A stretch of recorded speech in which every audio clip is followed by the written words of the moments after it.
यदि किसी घन के विकर्ण की लंबाई 4√3 सेंटीमीटर है तो इसका आयतन और संपूर्ण पृष्ठीय क्षेत्रफल क्या होगा। यानी जानते हैं घन यानी दो वर्गों से मिलकर बना होता है। यानी देखिए एक ये वर्ग हो गया, वर्ग का मतलब होता है जिसकी चारों भुजा क्या होता है जी आपस में बराबर होता है, और ये वर्ग हो गया और इसकी सभी भुजा क्या होता है जी बराबर होता है, सभी भुजा बराबर होता है।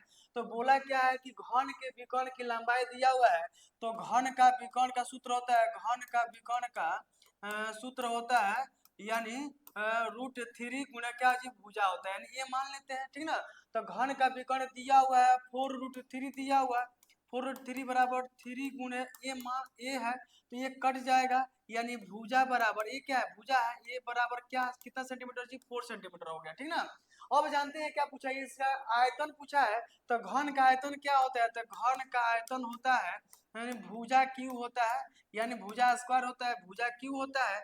अब बताइए ए का मान दिया हुआ है 4, 4 का अगर होल क्यू करेंगे 4 चौका 16 चौका 64 सेंटीमीटर क्या हो जाएगा जी क्यू हो जाएगा। ये हमारा आयतन हो गया। लेकिन एक और पूछा है संपूर्ण पृष्ठीय क्षेत्रफल क्या होगा, तो घन का संपूर्ण पृष्ठीय क्षेत्रफल क्या होता है।